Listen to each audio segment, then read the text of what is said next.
It was a cold winter morning when we moved into Diane's spacious two-story house. I remember looking around, thinking how lucky we were to be offered such a generous helping hand. "Megan, isn't this wonderful? Mom's house is big enough for all of us, and Lily will have so much space to play," Jason said as he unloaded our things. I nodded, holding our little Lily close to me. "It's a kind gesture, Jason. It'll help us, especially with Lily's condition and my work." Diane appeared at the door, smiling. "I hope you'll be comfortable here. I thought it'd be easier for Lily and, well, for all of us to be together." "Thank you, Diane. It means a lot to us," I replied, genuinely grateful. The first few weeks seemed perfect. Diane would sometimes cook our favorite meals, and Jason would often return from work with a bright smile, knowing we were all under one roof. But as the days turned into weeks and weeks into months, I began to feel a change in the air. One day, while I was on my laptop in the living room, working on an important project, Diane walked in, commenting, "Another day of leisure for you, huh?" I was taken aback. "I'm working, Diane." She chuckled. "Staring at a screen isn't work, dear. In my time, work meant getting your hands dirty." Before I could reply, Jason walked in. "Mom, Megan's job is different, but I get it. It's hard to understand." I thought he was defending me, but his tone hinted otherwise. Later that evening, when Lily was in bed, I tried talking to Jason. "Did you mean what you said earlier? About my job being hard to understand?" He shrugged. "I mean, you're always at home. It does look like you have a lot of free time."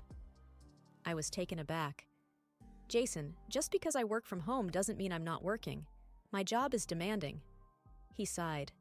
"Look, I didn't mean it that way. It's just, different." That night, I lay in bed, reflecting on the changes. It wasn't just Diane's passive-aggressive comments or Jason's growing indifference. It was the house. The walls felt like they were closing in on me. What I once saw as a haven was now becoming a cage. Days blended into each other, and the undercurrent of tension grew. Diane's snide remarks about my hobby job became a daily affair, and Jason seemed more distant than ever. "Mom's right, You're always on that computer. Do you even see what's happening around the house?" Jason once commented after dinner. I tried to reason with him. "Jason, this is my job. I earn from it, and it helps us maintain our lifestyle." He simply scoffed. "Yeah, right." The house that once echoed with laughter and joy now felt cold and unwelcoming. The illusion of the home sweet home was shattered. One Friday evening, after tucking Lily into bed, I decided to take a look at our joint bank account. Jason and I had always maintained transparency in our finances, pooling our incomes and sharing expenses. The routine check was just to ensure that we were sticking to our savings plan, especially with the mounting medical expenses for Lily. However, as I logged into our account, I felt a knot forming in my Jason ack. The available balance was much lower than I expected. Curious, I clicked on the statement to see a list of transactions. My eyes widened as I saw several large withdrawals for Party Central and numerous purchases from Shop on Couch Premium Package. I felt a mix of confusion and anger. Pulling out a notepad, I quickly jotted down the figures. Over the past few months, there had been a substantial drain on our savings, and none of it was for household expenses or Lily's medical needs. The next morning, I approached Jason. "We need to talk about our account." He looked up from his cereal. "What about it?" "We've been spending a lot more than we budgeted for. And what's this Party Central and Shop on Couch Premium Package?" I asked, showing him the figures I jotted down. "Oh, that," he replied nonchalantly. "The guys and I have been going out on Fridays. Just to relax and unwind. It's nothing big." "And the shopping channel?" I pressed on, trying to keep my voice steady. Diane, overhearing our conversation, stepped into the room. "Oh, that's just some stuff I ordered. I saw some nice things on TV." "But we can't afford these right now," I said, trying to reason with them. Diane snapped back. "It's just a few things, Megan. Why are you overreacting?" "I'm not overreacting," I retorted. "We have shared expenses, and we need to save for Lily's needs. We can't spend recklessly." Jason sighed. "Look, I need some time with my friends, And Mom likes those TV products. What's the big deal? It's not like you don't spend. I spend on essentials, I shot back, not on parties and unnecessary things. Diane scoffed. You make it sound like we're burning through cash. It's not a crime to indulge once in a while. But every week? I exclaimed, my voice raising. The room was thick with tension. Neither Jason nor Diane seemed to grasp the gravity of the situation. Our savings, which were meant to ensure a secure future for Lily and us, were being frittered away. It was clear that our views on finances were vastly different.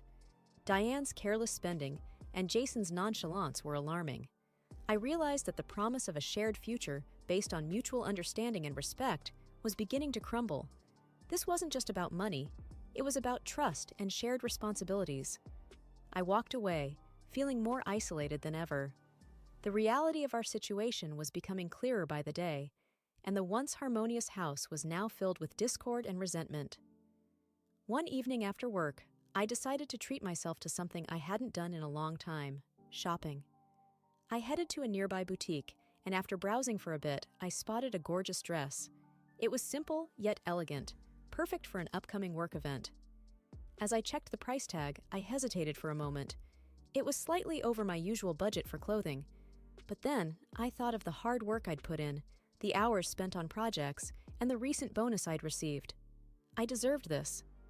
Feeling a sense of joy I hadn't felt in a while, I purchased the dress and headed home, excited to show Jason and hoping it would bridge the growing gap between us. However, my excitement quickly faded when I walked into the living room. Diane and Jason were sitting on the couch, engrossed in a TV show. I cleared my throat. Hey, look what I got for the work event next week.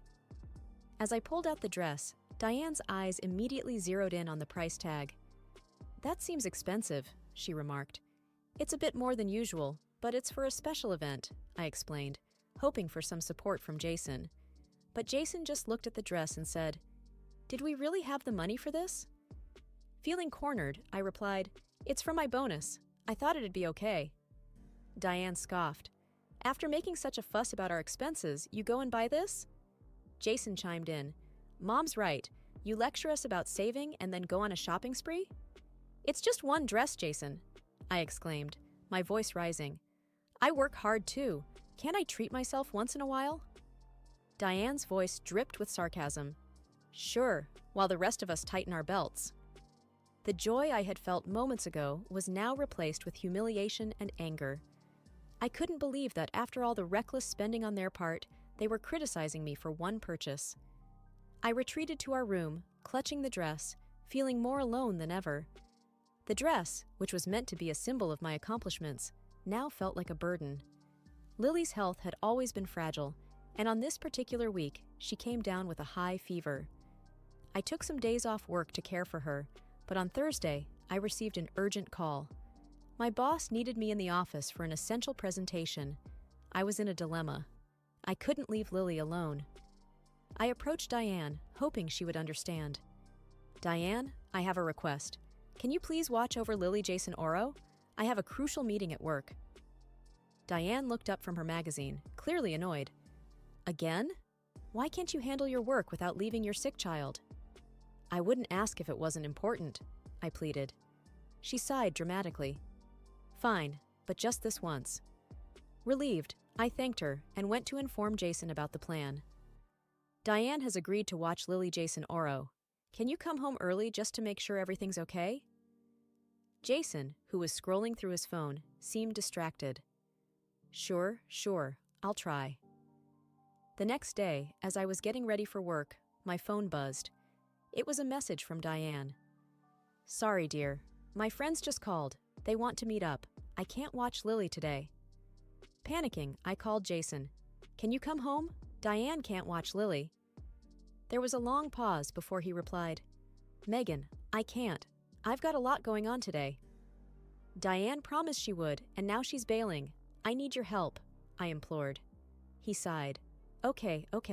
I'll leave work early, but you owe me one. Relieved, I quickly got dressed and left for work. Hours later, as I was wrapping up the presentation, I received a call from the school's nurse. Mrs. Johnson, Lily's fever has spiked.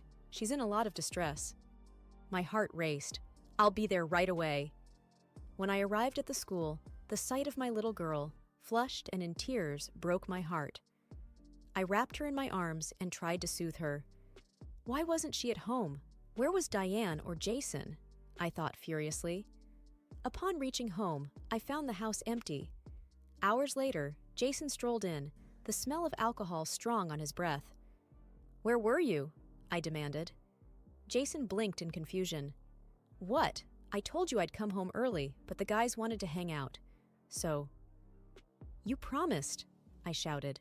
"Lily was alone and unwell. Do you even care?" Diane entered the scene, looking displeased. "What's all this noise?" "Lily was left alone. She was sick, and neither of you were there," I cried, holding back tears. Diane rolled her eyes.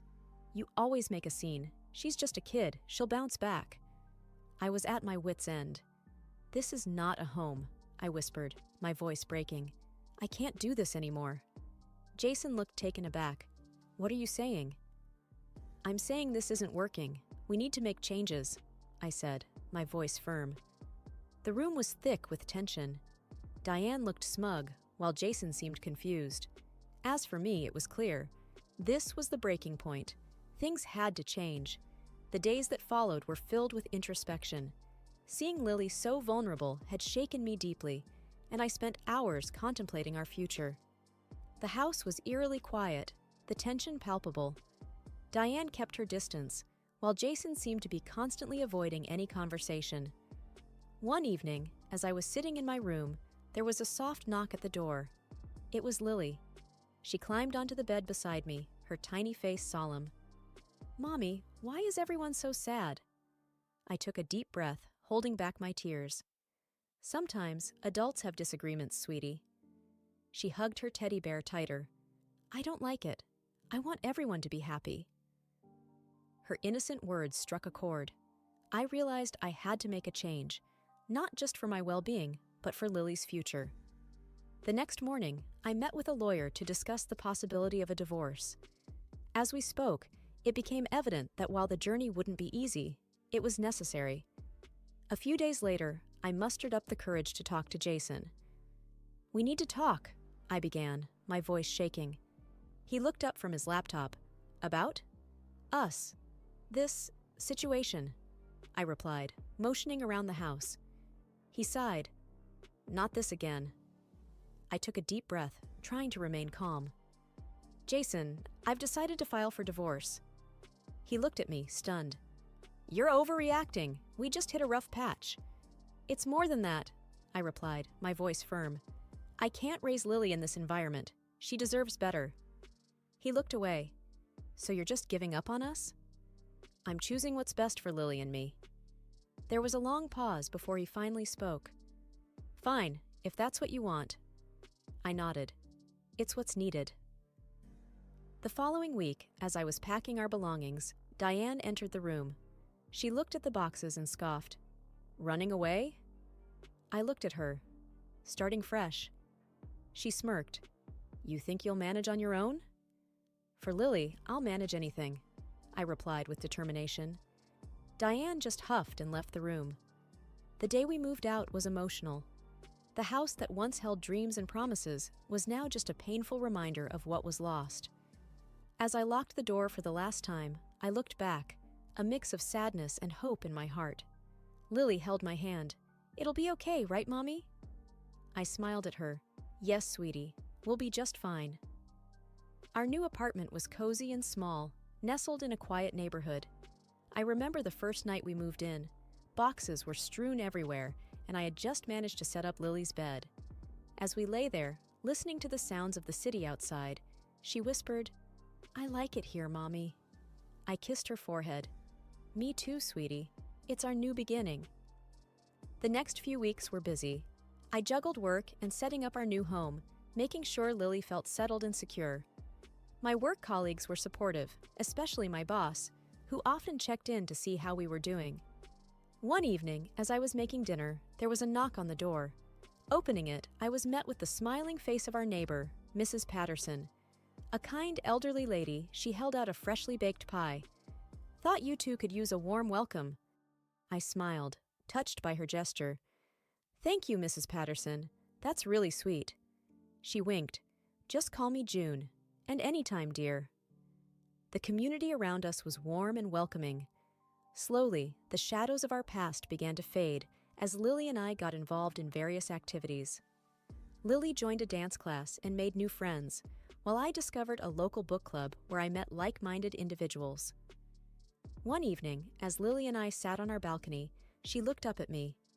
"Mommy, do you think Daddy misses us?" The question took me by surprise. I sighed, choosing my words carefully. "I'm sure he does, in his own way." She nodded. "I sometimes miss the big house." I pulled her close. "But do you like it here?" She smiled. "Yes, I have new friends, and Mrs. Patterson gives me cookies." We both laughed. Life wasn't without its challenges. Managing finances, ensuring Lily's needs were met, and balancing work was tough.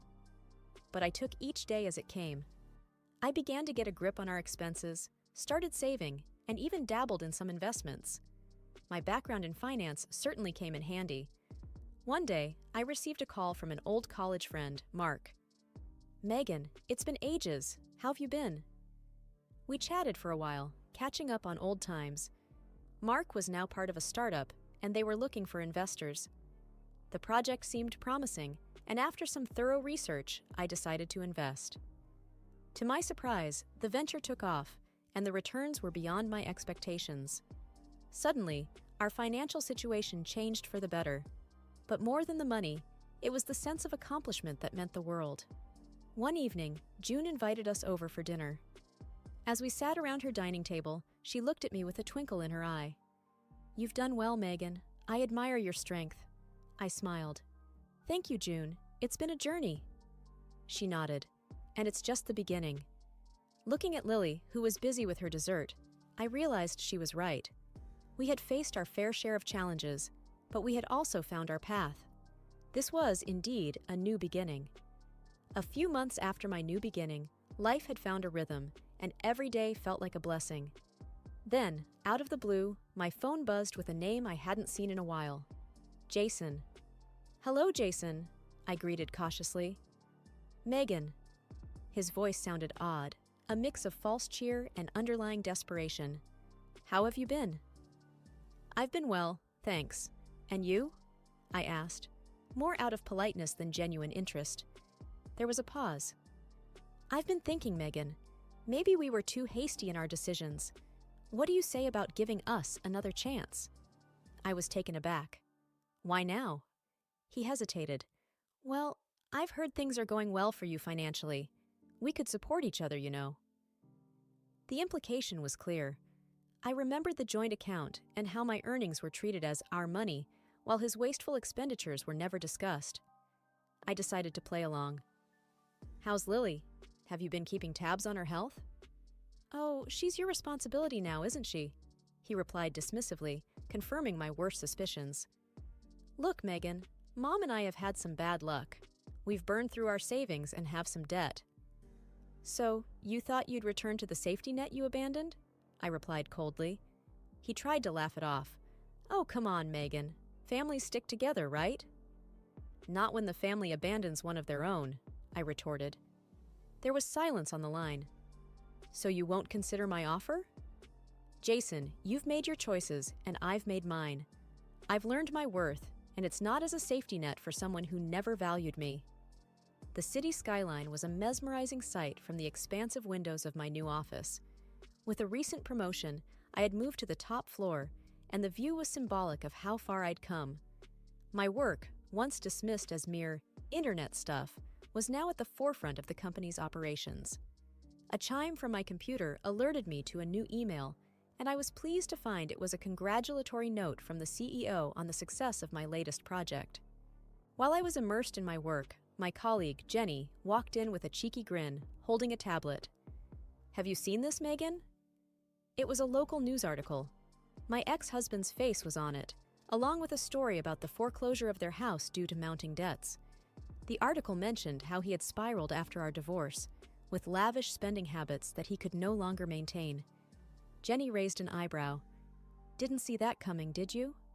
I sighed. No one should have to go through that, but he made his choices. Heard he's lost most of his friends too. Apparently, he can't finance their Friday night parties anymore. That didn't surprise me.